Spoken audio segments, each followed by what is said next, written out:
So folks, on the highway to Takakawa Falls, you have the meeting of the waters confluent. So we got the Yoho River and the Kicking Horse River, and they all meet together, and we're going to go down and take a look right now. I actually thought there were 3 rivers, but it's 2 rivers. 2 rivers. Rock flour is what gives these 2 merging rivers different colors. High above glaciers scrape and grind rocks into powdery silt known as rock flour. That flows away in the meltwater. The rock flour gives the Yoho River its milky color. In the Kicking Horse River, the rock flour has already settled in upstream lakes, leaving crystal clear water at this junction. Ah, that's going to be neat. Let's go take a look. So here we go, off hiking down the mountain to look at 2 rivers coming together.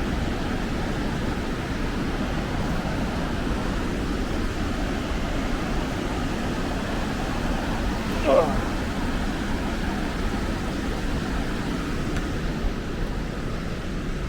And as we can see,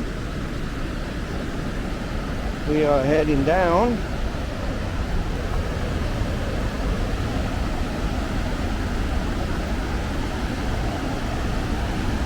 Let's go take a look. Got my handy dandy bear spray.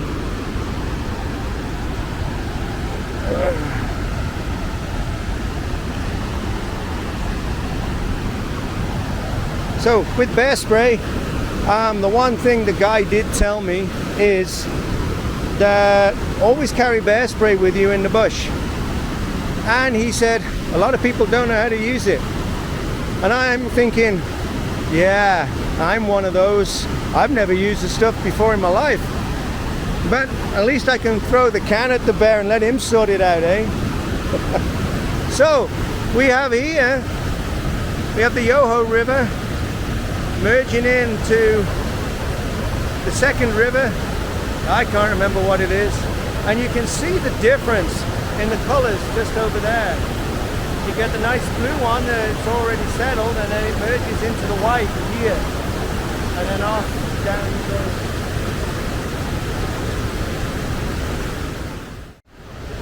So, the merging of 2 rivers. The white flowery one and the settled blue one. That's what we're going to call the rivers, because I can't remember coming down that hill. I have a memory like a sieve. But I have my bear spray, my missile. Pull the top, pull the pin, and then squeeze the button. That's good, eh? Easier to throw it at the bear. I think there you can see right over by the base of that falls where it's actually blue and it's starting to blend in. The Yoho River seems far stronger than the other one. So, we've just been down to look at the rivers. Sharon did a lot of research before we came over here, and this is one of the things that she wanted to see. Well, we drove up and there was no cars. We drove back down and there was no cars.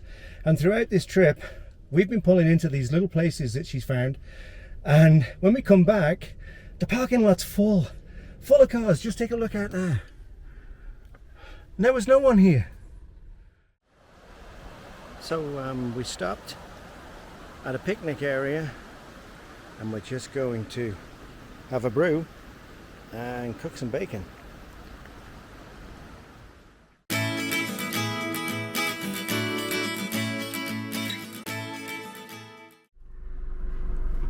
He's going to come out this side, isn't he?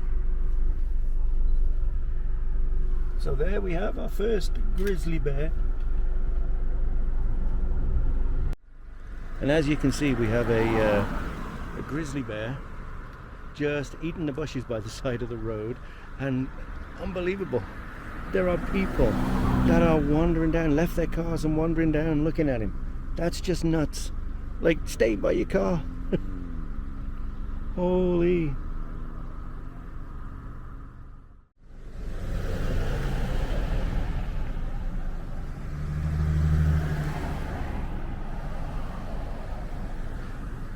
and she's going with the paintball gun.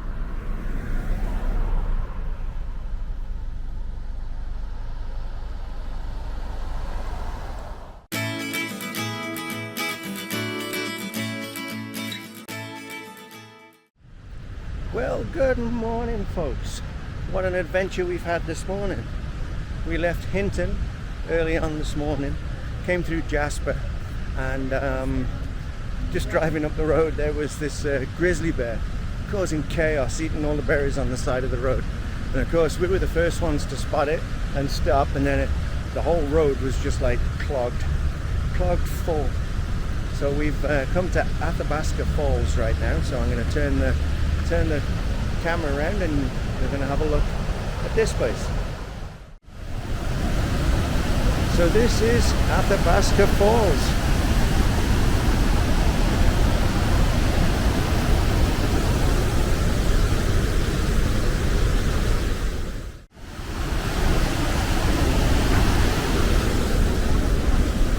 Lots of people.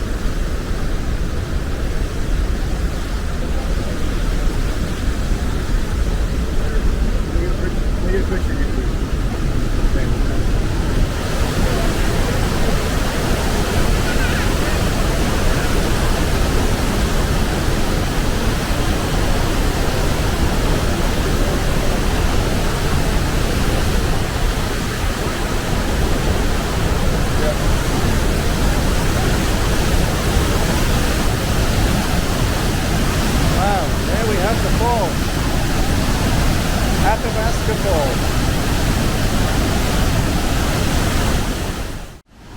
So we're at another viewpoint now, looking at the falls. That other one was very busy. And there we have it.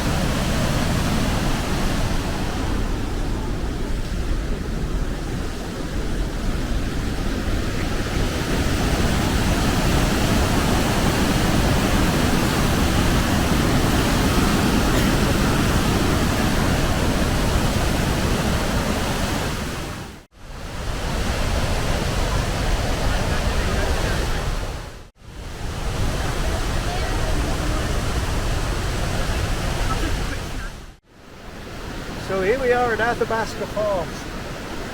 It's a busy place, lots of people. But as you can see, the water coming through the canyon down there. We're just going to head up to where the water comes out to the mouth of the river. So I'll turn around and you can have a look.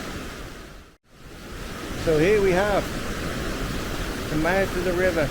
Well, where the waterfall comes. I wouldn't say it's the actual mouth of the river, but you know what I mean. It's where it opens up and goes really wide. Again, you got that rock flower color in the water.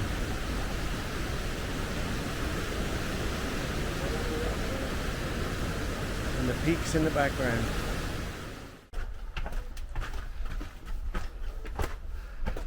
So this is the steps up the side of the waterfall.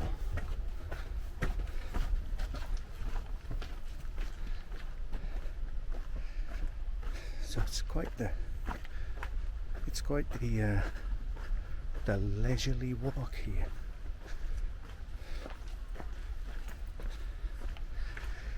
As you can see, we got steps down between the paths here.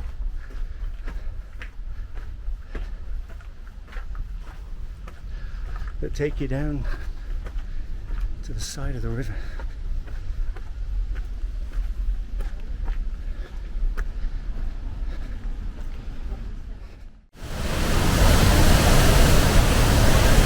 And there's a rainbow.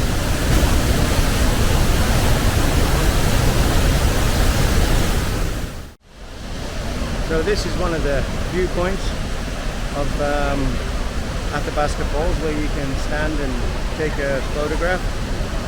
It's quite a tricky place to photograph because it's so close and it goes straight into a canyon. And as you can see, Sharon's bending over the fence to try and get a decent shot. So everyone, that's our little trip around Athabasca Falls. Really nice. You can actually get wet, spray wets you, makes you cool down a little bit. You can go for a swim if you like, but I wouldn't recommend it. So, off to the next adventure. What are you saying, dude? Go on, be live on YouTube. You can do it.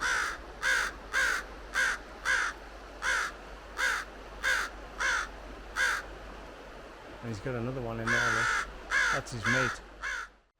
So we're sitting here by the side of the river on these wonderful nice Muskoka chairs, and what a perfect place to sit down and enjoy the view of the mountain and the river. And there you go, look at that. Awesome.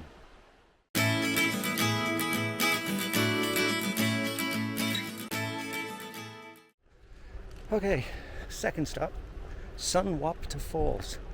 Still along the Icefields Parkway, so there's lots and lots of these little places to pull in and take a look at, but they're busy, so be aware. So we're going to follow the trail down to the falls. You're probably fed up of seeing all these falls that we've been visiting, and there's the start of them at the top. So let's follow the trail down.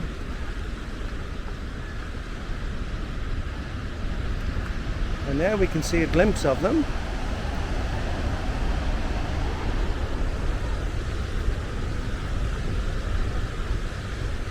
We're going to come down this way. Oh.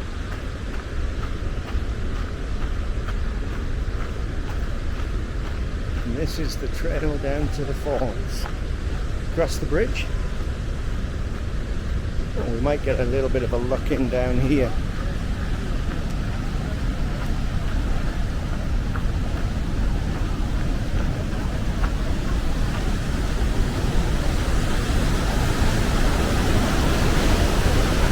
And there we have Sunwapta Falls. Again, going down through a canyon again. Carving its way through.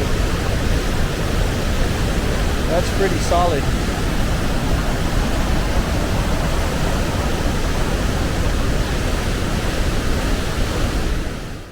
Okay, so let's make our way across the bridge. Across the bridge here. Oh wow, look at that canyon there. That's incredible. That's just incredible.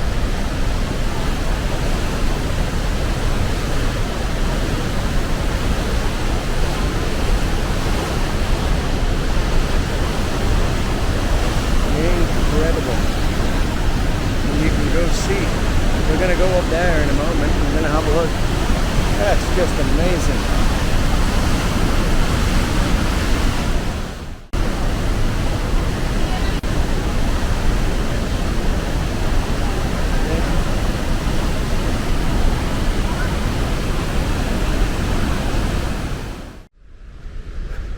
So Sharon just said it's funny how we're climbing up a hill to go to the next location, Lower Falls. So we're going to take a look at this canyon overlook here.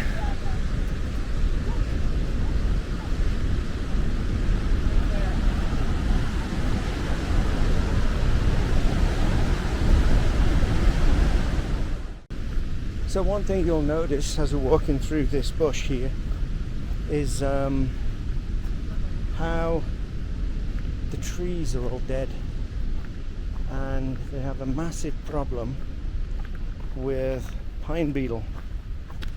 So the pine beetle has invaded Jasper and the surrounding area, and it's just ripped through all these pine trees, and they're just standing there completely dead. So I'll turn the camera around and show you. So there's the trees, and you can see countless of them dead, and they spread out throughout the valley, and you'd think a fire had come through, but apparently it's this invasive beetle that's killing everything. So we just come through Jasper, and Jasper's completely obliterated. There's hardly any trees in the campsites. It looks awful. So we're following this trail down to Lower Falls. It's actually going downhill now, so I'll let them off. It is a lower. We've got to come back up. Sing. Yeah. Jingle bells, jingle bells. No, I'm not into songs. Sharon's singing away the bears. We left the bear spray back at the hotel, so I've got a tripod to throw at them, and a phone, and I'm not throwing my little camera, my little Osmo away, and I can run faster than Sharon, so that's okay. So we never got down to the Lower Falls. The trail just went on for forever, and we decided, well, because we got no bear spray And there's no people. and there's no people, we're not past a soul, we decided to turn around and go back. There you go. So we're back up from the trail. Down there, look. What? That just goes down to the end there. Yeah. So we're back up from the trail, back into the food zone. There's lots more munchier people than me here, so that's good. So that's our little journey around Sunwapta Falls. Hope you enjoyed it.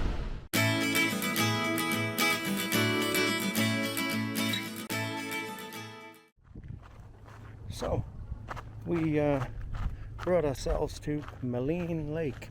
This is quite a big lake. It's 20 something kilometers long, and you can get boat tours on here. Now you can see there at the back there behind me is the boathouse, and if we turn you can see the tour boat out there. So yeah. Oh yeah. So this lake is very big, 22 kilometers long.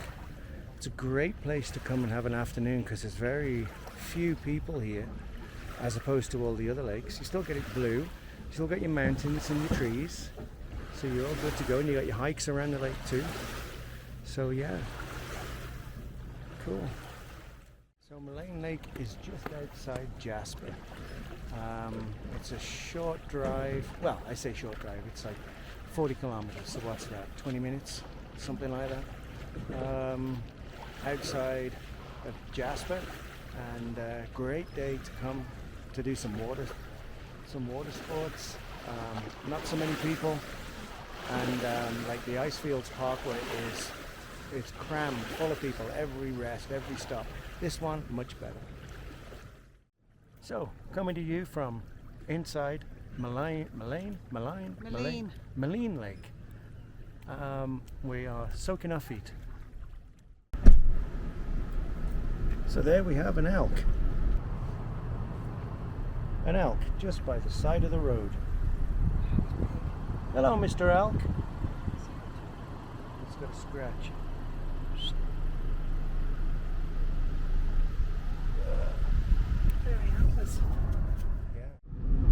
So that's elk, a grizzly bear, deer, and what else? Moose. Oh, a moose. We saw a moose too, all by the side of the road. So be prepared to bump into wildlife.